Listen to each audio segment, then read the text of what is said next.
Hi, beautiful teachers. Happy Tuesday. So today I'm going to be talking to you about work-life balance.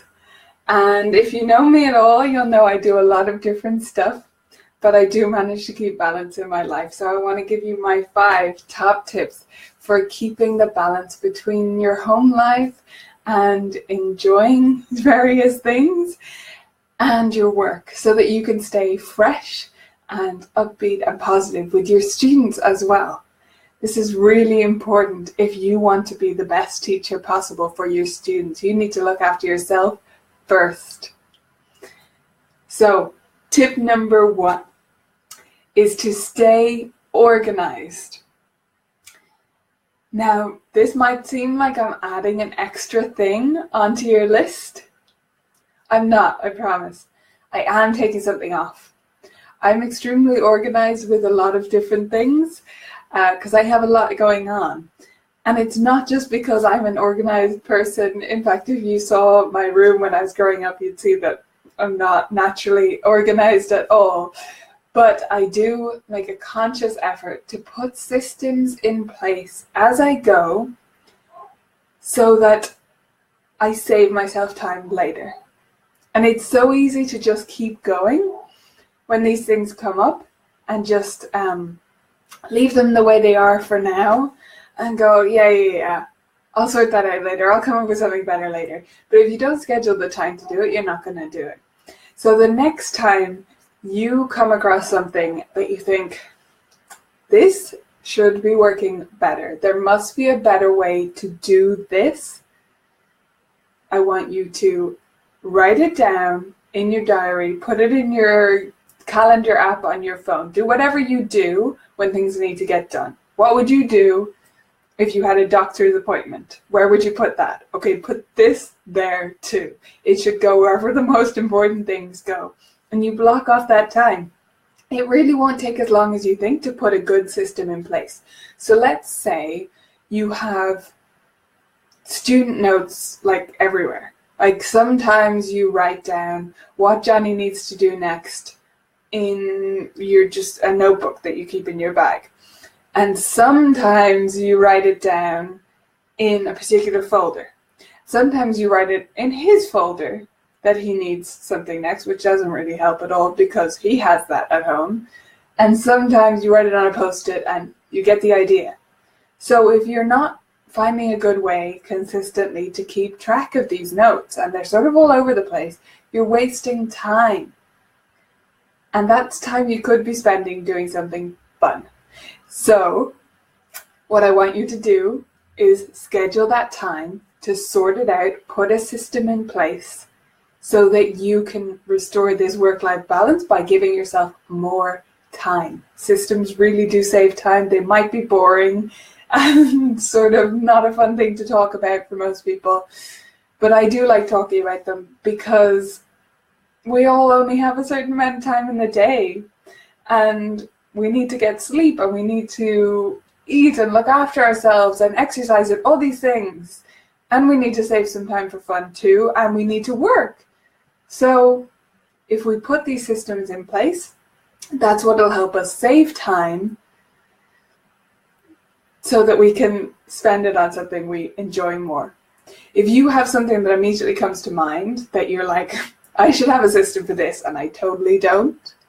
If you're guilty of something like this right now, I want you to leave it in the comments below. Tell me what it is that you're spending time on because of a bad system, bad organization.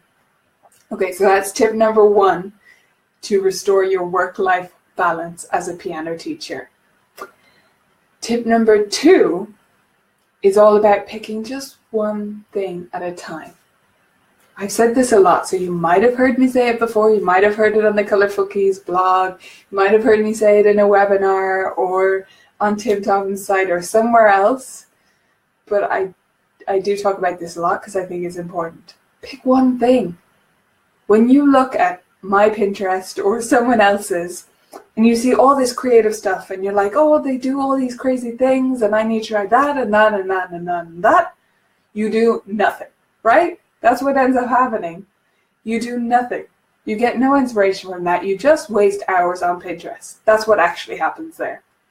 So I want you to pick one thing at a time. You can read the other stuff, but if it's not relevant to you, if it's not what you're going to pick out this week to try, your one new thing per week, it could be per month, it could be per semester, I don't know, whatever's going to fit in your schedule.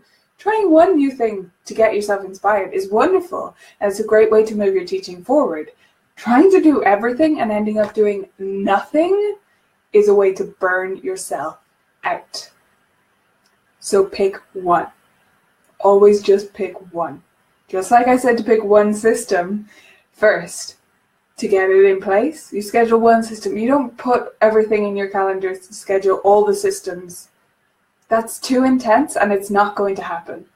So pick one thing and tell me what one thing you're going to try out this week. I'd love to hear them.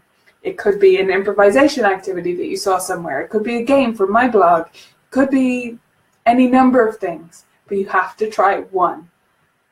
And when you've done that one, then you can try another one. That's really the key to getting things done, and it's how I get so much done too. Tip number 3 is about all these devices that we all carry around with us and possibly spend a bit too much time on. So you'll see me online a lot, right? I'm on the computer a lot, and I'm on my phone, and I'm guilty of scrolling through Facebook. But I think it's important to have screen respites. That's tip number 3. Take some time away from your screens. You might be surprised what a difference it makes. They really are having a dramatic effect on how you feel and your health and everything else. Especially your mental health, I think. I think they're affecting it more than you know. So I want you to take some time away from your screens. It doesn't have to be dramatic. It could just be, I know some people have no screens in the bedroom, or they rule it out after a certain time at night.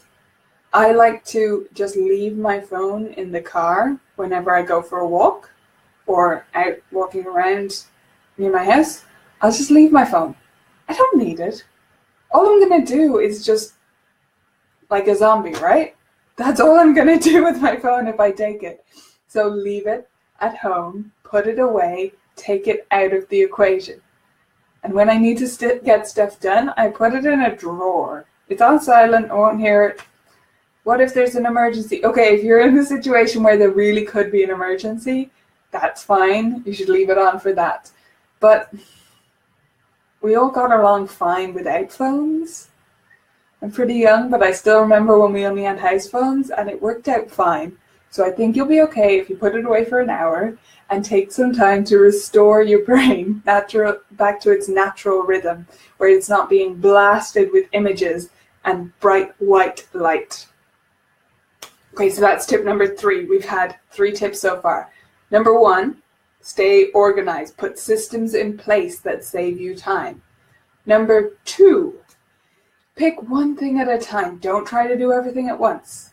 Number 3, take respites from screens. Take breaks from all your devices. And number 4 is do things you love. Things that you love doing.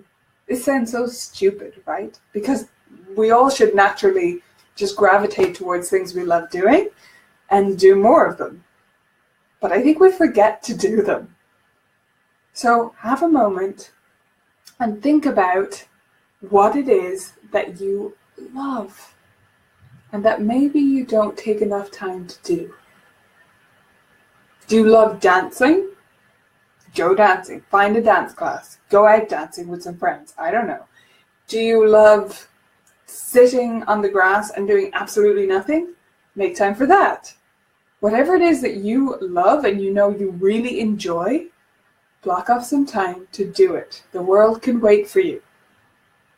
So make some more time to do the things you love doing. Okay, ready for tip number 5? Tip number 5 is to get distracted. What does that mean? Well, getting distracted is all about solving problems in the back of your head. Actually, some of our best problem solving and creative thinking and clarity comes from when we leave things behind, leave things in the back of our minds, and they sort of work themselves out. If you've ever been completely distracted going for coffee with a friend, completely absorbed in the latest gossip, and suddenly something just clicks, like, oh, that's the way I should work out my fees for next year. That makes much more sense. That's what happens when you let things sit. So get distracted, go out with friends, do some fun things, and just do some different things, especially in the fresh air. I think that makes a big difference. Go for a walk, do the gardening, go out, go to town, go shopping, I don't know. Just leave things in the back of your mind if something is bothering you, and if something is niggling away at you, distract yourself completely. Don't let yourself sit there and stew in it.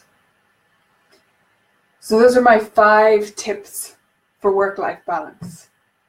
But on Friday, I'm going to be giving a webinar on fun work balance.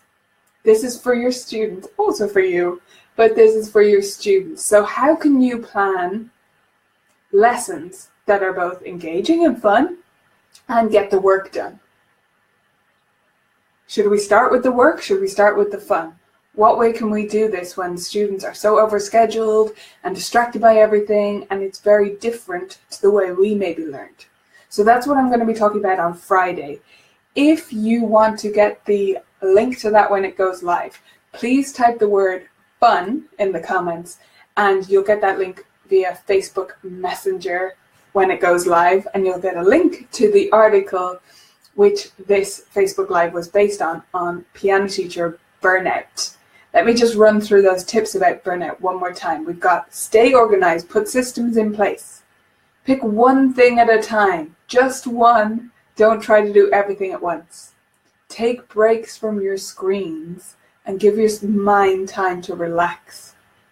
Do things you love doing, your favorite things. Make time for them, and get distracted so that things can work themselves out in the back of your brain and you don't have to fret and stew over them. Okay, those are my 5 top tips. Remember, type fun in the comments below, and I hope to see you on the next live video, which will be next Tuesday at 4:45 here in Dublin, which is 11:45 in New York, I think. I might have got that time zone difference wrong, but whatever time it says right here,